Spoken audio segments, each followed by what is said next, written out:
Joining me today is Knippa from Knippa Capital Management. Trey is a CME floor trader.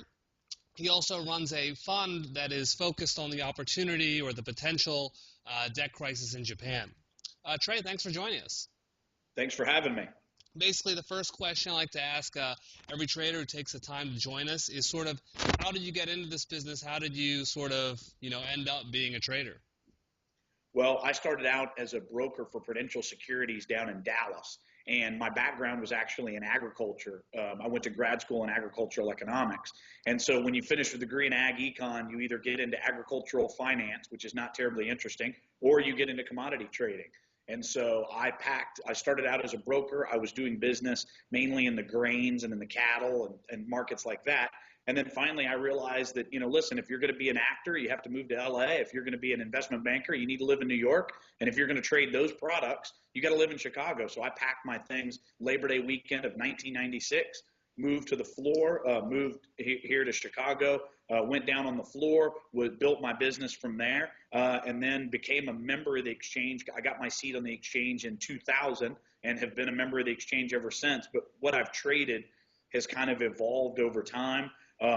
Because I focus so much on spreads, on intermonth spreads, because I think that watching the spreads will give you will give me a directional bias on where a commodity is going to go.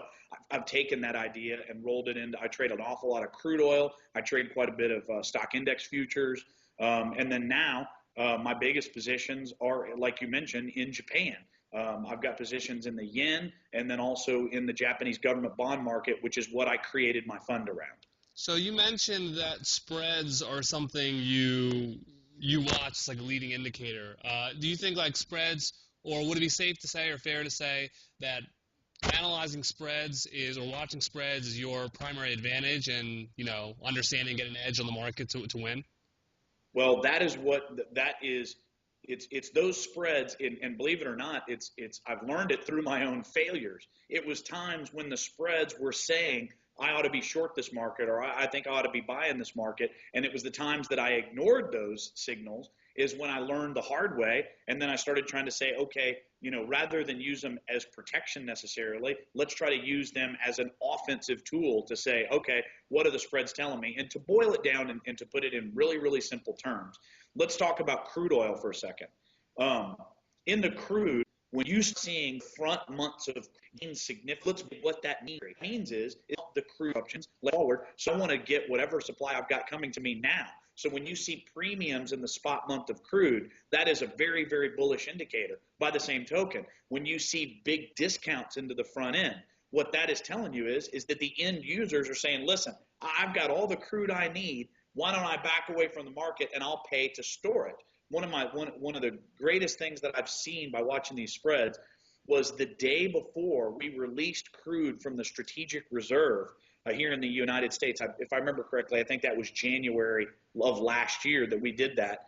And so what happened is that the spreads tipped that off before it happened. The day before, you got this massive down move in the spread. Spreads were just getting torn apart. And what that was the front end user, the end users on the front end were saying, listen, I don't want this. I'm going to store it and use it later. And then next thing you know, here comes this news that just drives the market lower. So oftentimes those spreads will pick up on what news is coming quicker, because I'm not going to trade the news. I'm not kind of keyed in. The market will lead the news typically, and that's what I'm looking for. And oftentimes, those spreads will be a good leading indicator of news that's coming, things like that. So is, trading the spreads or, the contango and backwardation, that sounds like something that doesn't really, and correct me if I'm wrong here, benefit too much from you being on the CME floor. Like, is it, so what's the, So basically, since you're following spreads, or since that's, one of the main edges you have in the market,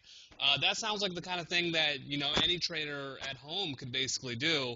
What's sort of the point or the advantage of even being on the floor if spreads is your main advantage?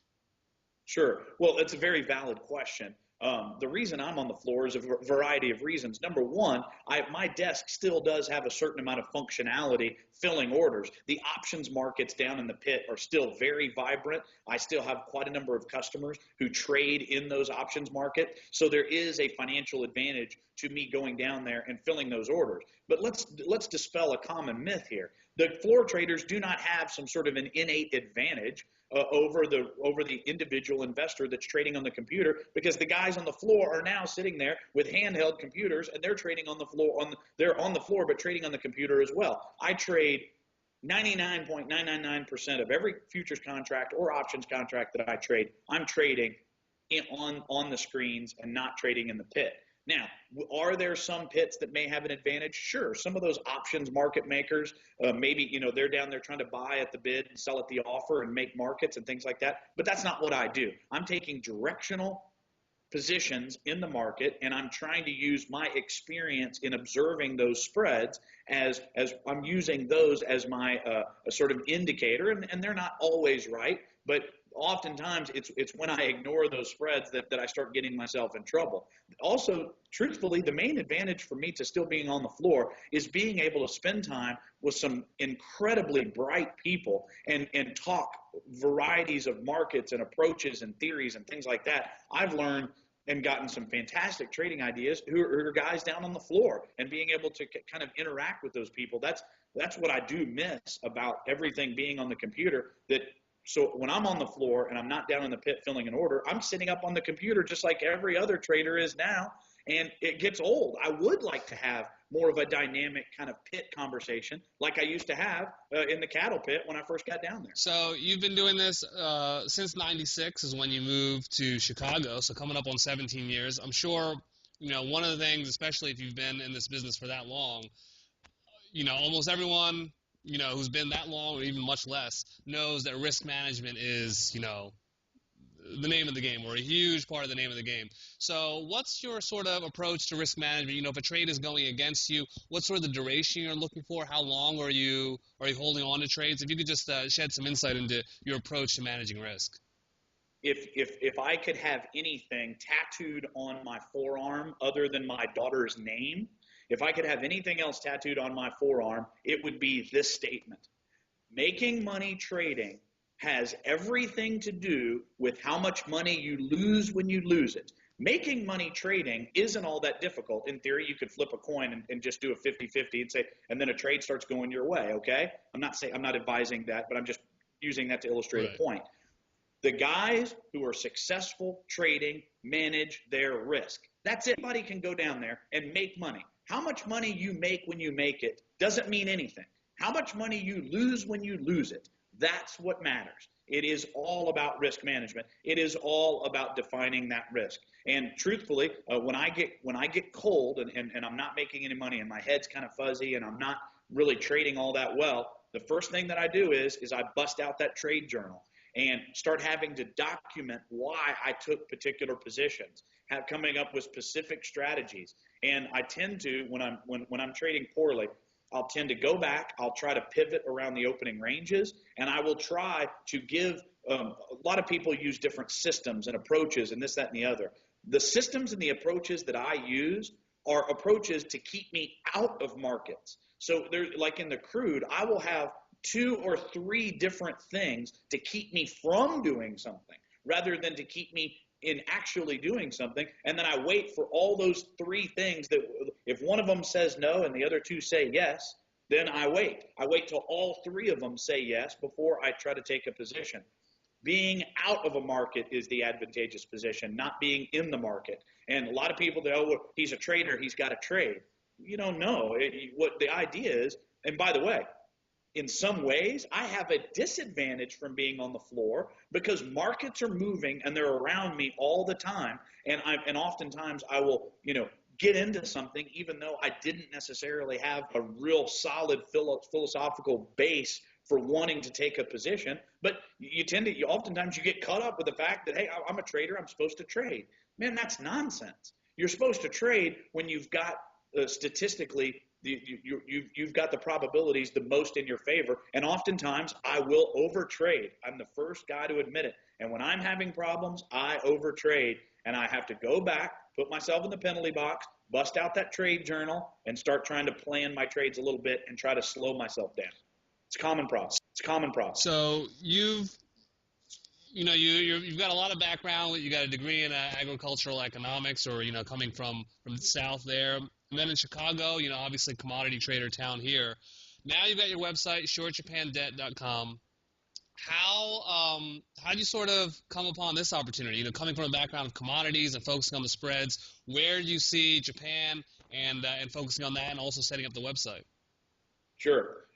First of all, when we talk about commodities and as we talk about interest rates, if you look at if you were to plot the chart of the carry spreads of crude, it starts out reasonably steep and then it flattens out as you put all the prices. Well, right now, if you see my hand doing what it's doing, that should form a shape that should be fairly recognizable to any trader out there. It's the yield curve.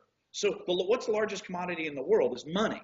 So money has a yield curve just like the crude oil does, and by following the yield curve, I'll get to the philosophical point here. If we had a functioning bond market, I don't think we have a functioning bond market anymore because the Fed and the central banks are now dominating it. But if we had a functioning bond market, then the shape of that yield curve will oftentimes dictate, what's going to be happening in the economy. It's a leading indicator. It's no different for crude or corn or wheat or soybeans or cattle or any of those things. And money's no different. Money has carrying charges just like crude is, and the carrying charge of money is interest rates. So it's not a really far leap going from watching spreads in crude into watching interest rate futures and discussing what's going on there. Now, let's get to Japan. The simple fact here is that I saw an interview with Kyle Bass on CNBC. Down on the floor, we've got those big TVs almost that look like a diamond vision at a baseball game.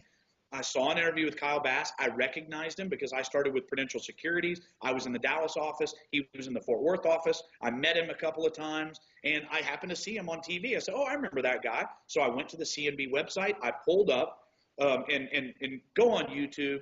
Any of the people who are watching this interview, after you get done, go on YouTube, type in Kyle Bass. There's a zillion interviews, and he makes a very, very important case for what Japan has going against it.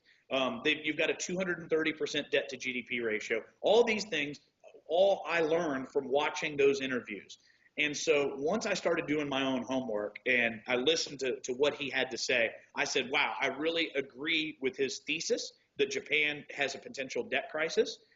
They've got, like I said, a 230% debt to GDP. And one of the most important pieces of data to take a look at, and by the way, this is on my website, Short Japan Debt. If you want to go there, I outline this. But if you look at their financial statement, if you look at the financial statement of Japan, half of what they spend every year, they borrow. That's called a fiscal deficit. They have a 50% fiscal deficit. So if they spent $100 a year, they borrow 50 of it. Then, if you look over on the expenditure side, 25% of their total expenditures is interest on their current debt. So what that means is right now the yield on the 10-year Treasury in Japan is about 0.75%. What that means is that if you got an uptick in interest rates at all, then suddenly that interest expense goes from 25% to 50, and thus and so. So if you got a 200 basis point move in rates in Japan, they'd be bankrupt. They would be at what Kyle Bass describes as the Keynesian endpoint, where interest expense exceeds total tax revenue. So if I had a massive amount of credit card debt and just the interest on my credit cards exceeded my revenue that I took in, exceeded my salary and trading profits, I'd have no choice but to declare bankruptcy. So that's the position that Japan is they're sitting there with massive amounts of interest expense. So if you got an uptick in rates at all, they would be in really, really bad trouble really, really quickly. Now, in a lot of these interviews with Kyle Bass, he talks about how cheap these options are. Well, believe it or not, when I heard him speak, the first thing I did is, like most of the investors in my fund, I called Kyle Bass's fund. The only problem is that his minimums, Kyle Bass's fund clearly is tailored towards the institutional investor, and quite frankly, his minimums were too big for me to get into his fund. So I went out and tried to figure out a way to get some of this risk myself. I don't know what his position is in his fund. I don't know what instruments he's using. I can take a guess. So I just said, all right, I think the Japanese government bond market's working lower. What's the best way that I can try to put this trade on? So as much as I hate to admit it, my current position that I have on the Japanese government bond market is the result of my own failures. The first thing that I did was I sold the futures. The futures contract that's traded at the Tokyo Stock Exchange is an enormous contract, and if you get a small move in that contract, it wiped me out. So I got hit hard in 2 or 3 days from a small move in their bond market because the contract size is so big. Secondly, the next thing I did was I went out and I bought a massive amount of options. Now, I am not arrogant enough to suggest that I can time when this is going to happen. There's no way that I can do that. So me, from a money manager's point of view and from managing my own risk, what I had to say was I had to go, okay, I have to try to give myself a window of opportunity that is as long as I can imagine. So what I'm doing right now is I'm buying out of the money options and waiting for the first move in Japan. There's no reason to short it now. The great time to be short is when you do catch a first move. And guess what? These options are very cheap. I'm buying options right now that are only 50 basis points out of the money. They have a relatively short life, but you can get, if this market starts moving, and I really think that Japan does have the potential to start moving, and they're doing it to themselves. Ask yourself this question. Right now, the new Japanese Prime Minister, Shinzo Abe, he is setting an inflation target of 2%.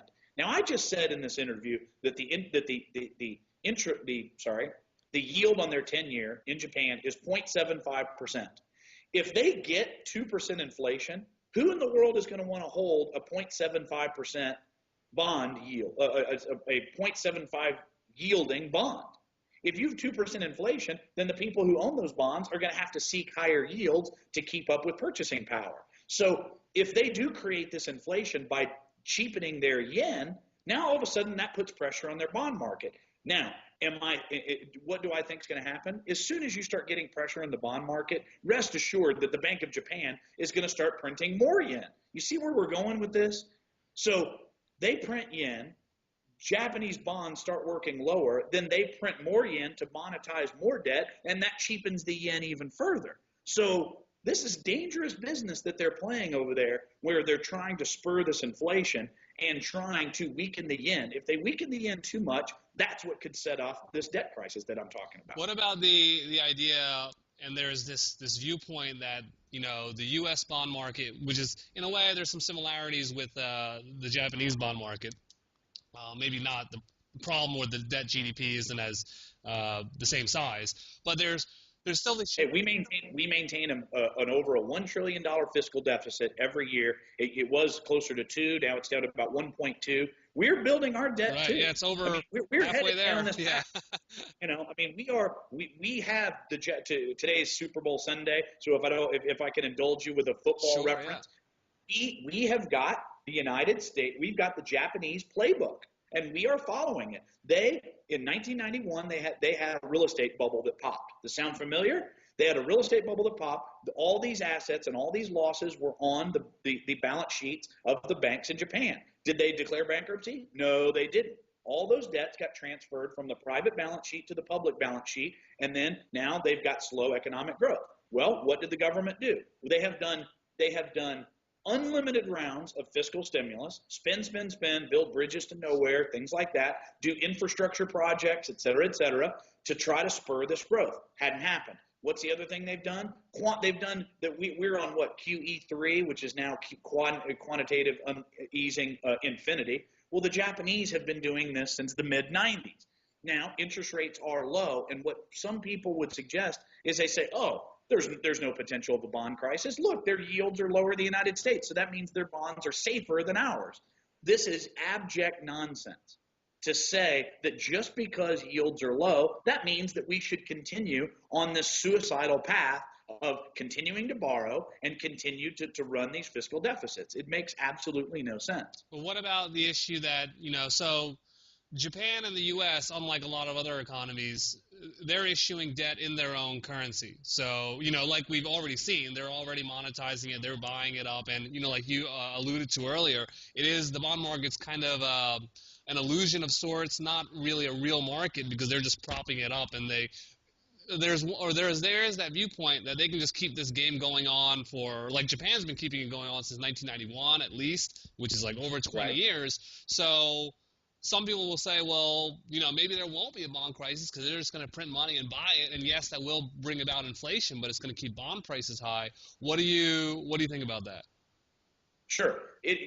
Are they going to continue to QE? Now, I wrote an article for Seeking Alpha here recently, and what the point that I was trying to make in the article, and the article is talking about unintended consequences of central bankers. Okay, so the central banks, they print money. Take a look at what's going on in the UK. In the UK, they had an target. They had an inflation target of 2%. Right now, inflation in the UK is running 2.7%. Oh, well, we've reached the inflation target, right? So now we go to the head of the Bank of England and say, oh, now are you going to let interest rates rise now? And now are you going to stop your quantitative easing and propping up your bond market? You know what he said? Oh, no. That's not our target. Our target's not inflation anymore. Our target is a GDP target. Oh, okay. So you'd have gotten some negative consequences of just printing money, and that negative consequence is you've gotten some inflation. However, no, we're just going to ignore that now. So you do see some of these negative consequences, and at some point, I do think that some of these bond markets just simply break. There's an article that came out today by Bill Gross that talks about how incrementally. So when you have a low debt to GDP ratio, then as you take a dollar's worth of debt, you're to get a certain amount of GDP growth that goes along with that dollar of debt. However, the more and the higher your debt to GDP ratio gets, you get incrementally less bang for your buck, shall we say. And I think Japan is in that place now. If you look at Japan, their economy is the same size today that it was in 1991. We should ask ourselves why that is. The reason that is because all those assets that are being lent to the government, that are being used to fund the government deficit, all that is dead money. That is money that could be used to invest in productive assets, to be invested starting businesses, expanding factories, things like that. But instead, it's dead money being lent to the government.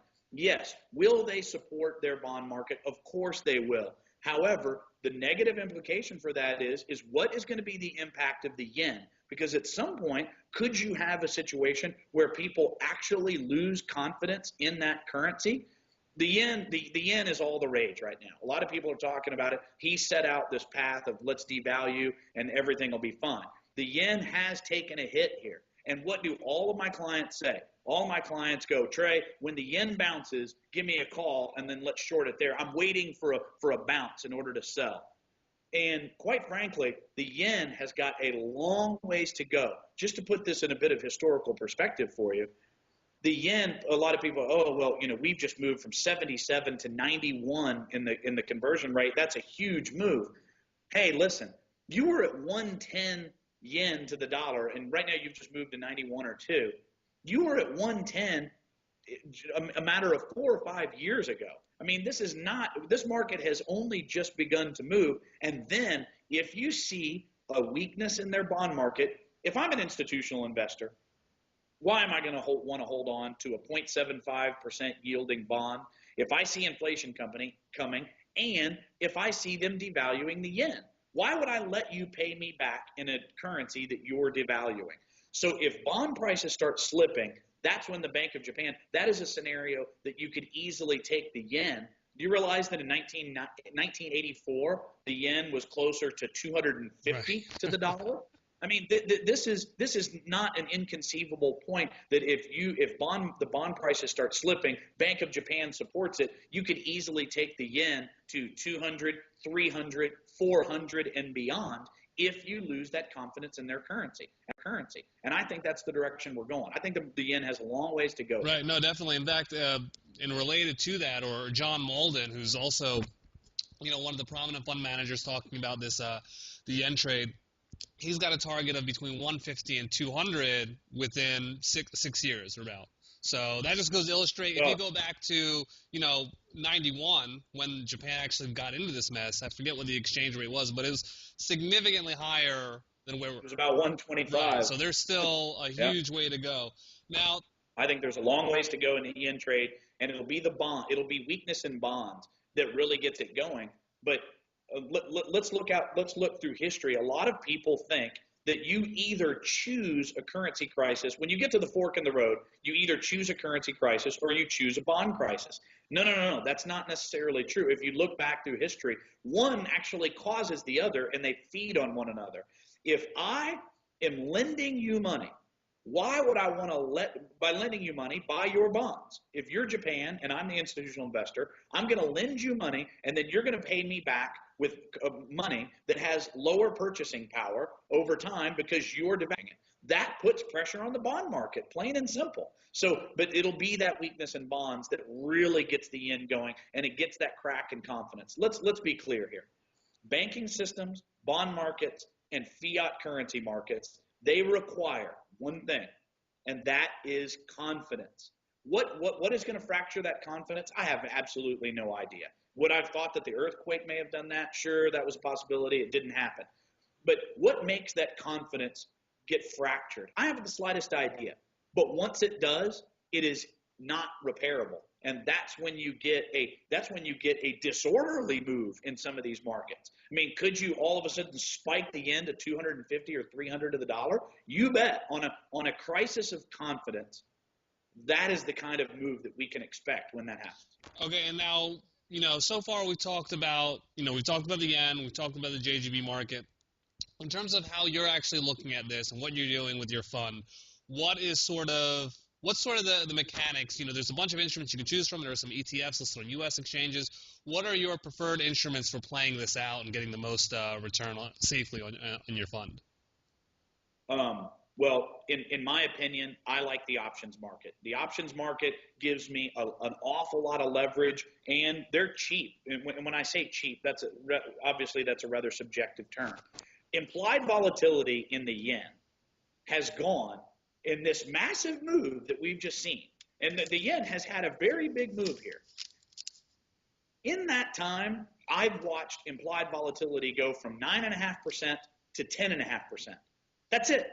That's nothing. I've seen implied volatilities in the grain markets, in wheat. I've seen implied volatilities there go from 12, 14, 15% to 60 to 70%. The implied volatility in the Japanese government bond futures on the options on those is languishing between 1.5% and 2%. That is the ability to put on a really, really big position for not that much money and with an awful lot of leverage. The options that I've been accumulating recently are about 50 basis points out of the money. That's not that big of a move in bonds. I mean, you had a move in Italy of 250 basis points in 5 weeks. If you saw that in Japan, it would be over. It would be the checkmate moment in Japan, just like that. If a 250 basis point move would put rates up around 325 to 350, that is the Keynesian endpoint where the interest expense exceeds tax revenue, and I think that day's coming, and I think that day's a lot closer. A lot of people want to argue with me because what I'm talking about is a really scary situation. I mean, there are some people in my fund who flat out told me, they said, listen, Trey, I'm going to put money in your fund, but I pray that you're wrong. This is the third largest economy in the world. If Greece, just put this in some sort of perspective, Greece has the same size GDP as the state of Indiana, okay? Not exactly an economic powerhouse in the United States as it compares to the other states. I think it's also somewhere around the size of the state of Delaware. The reason I bring that up is that if we saw what happened in Greece affected the U.S. equity market to the negative side 2 summers ago, what would the third largest economy in the world, if they have a debt crisis, what are our equity markets going to look like? It is not going to be pretty. And like I said, I think that day's coming. Now, what are the arguments against me? A minute ago you mentioned, well, as long as they can print their own currency, they can buy their own bonds. Well, then I do think that people should have positions in the yen as well. I think that is a must, because that Ponzi scheme in Japan cannot continue to last forever. You either crack the bond market, or once you do crack the bond market, then they print yen and hyperdrive, and then you get a currency crisis, which causes the bond crisis. Either way you want to look at it, but I think traders and investors should have positions in both the yen and the JGBs, Japanese government bonds. So is there a particular duration of the JGB? I'm not that familiar with the JGB market. I don't know, does it mirror exactly like the U.S. Treasury market, or is there a particular duration, 2-year, 5-year, 10-year, 30-year? Unfortunately not. I'm watching the 10-year bond futures, and one of the biggest weaknesses of my fund is that I cannot go to an institutional market maker. I can't call up Goldman Sachs or UBS and have them build me a structured product which says, like some sort of a swaption that's going to last 5 years or 10 years or whatever. My investors are individual investors, and quite frankly, if you remember, the whole reason that I got started the fund in the first place is because I wanted the exposure for myself. And I'm not an institutional investor, so I'm having one of the biggest weaknesses of what I'm doing is that the options that I'm buying have a reasonably short duration of a month to 2 months. The reason is that the Tokyo Stock Exchange won't list them any longer than that. I've had representatives of the Tokyo Stock Exchange fly to Chicago to meet me and say, what can we do to help? And what I keep telling them is, give me longer duration options. List this stuff for 5 or 10 years and let market makers worry about what it's worth. I'd love to see that happen. I would love some longer duration things. However, let's remember here that I want to be in the futures. At some point, I would like to have a position in futures, and quite frankly, in my fund, my plan or my strategy has got 2 phases to it. Phase 1, we buy some out of the money options, let them expire worthless month after month.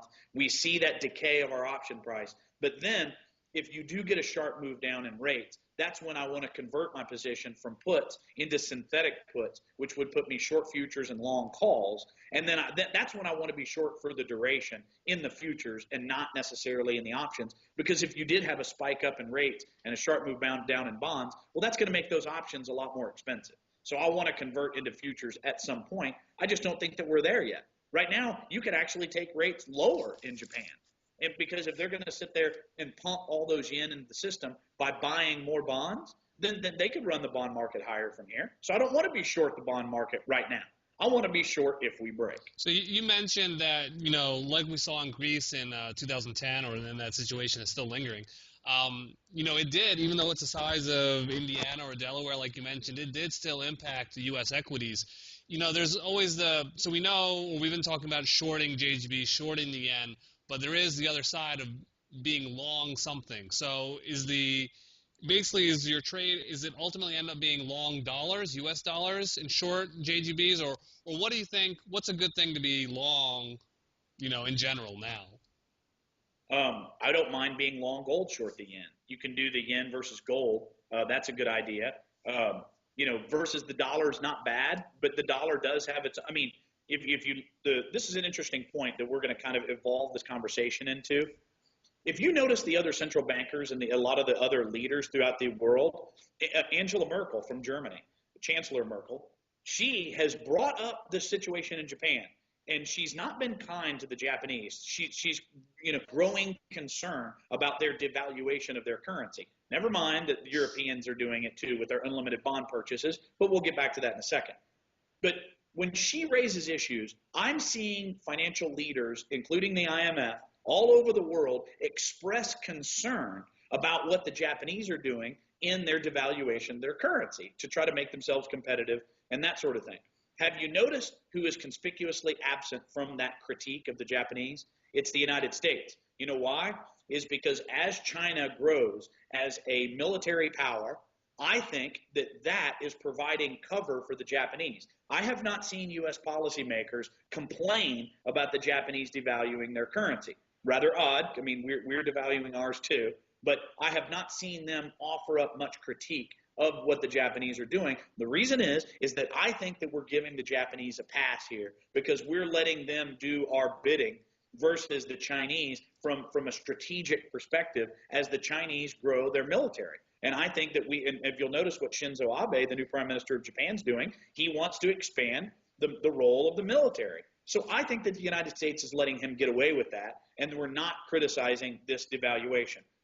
I had an argument with a guy in the Financial Times not long ago from London, and he brought up this point, and he tried to spell it out like it was a simple formula, that it's just a linear equation. He said, this is the most successful thing the Japanese have ever done. You devalue your currency, exports pick up, exports pick up, GDP, you see GDP growth. You get GDP growth that expands tax receipts to the government, and then they use the tax receipts to pay off the government debt. It's pretty simple, right? We all live happily ever after, right? However, the only problem with that is, name one case in history that's ever worked. Show me a country that had a 230 some odd % debt to GDP ratio. They just devalued and everything was fine and they paid it all off. It has never happened ever in history. So don't feed me this Keynesian line or this Paul Krugman sort of philosophy of, well, they just need to spend more and you'll see all that debt paid back. It has never happened, not anywhere in history, where somebody has accumulated so much peacetime debt, they devalued their currency and everything worked itself out. That's what's such nonsense about that theory. So I don't think it's going to work. And there are two kinds of inflation. And the inflation that they don't want is that cost push inflation, where you just print currency to the nth degree, and you may get some inflation, but it's a negative kind of inflation just because there's more money in the system. It isn't because of economic growth. Sure. Now, in terms of, obviously this whole conversation we've been talking about, bearish on Japan. What might happen, or is there anything that could happen that could cause you to change your views and maybe change your position? Is there anything Japan can do at this point to save their economy, the yen, the JGB market? The best thing that the Japanese could do is to restructure their debt.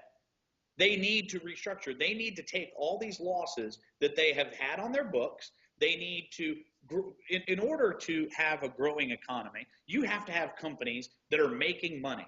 Well, why don't you let the free market determine what those companies are going to be? And let's remember what we said at the beginning of this interview.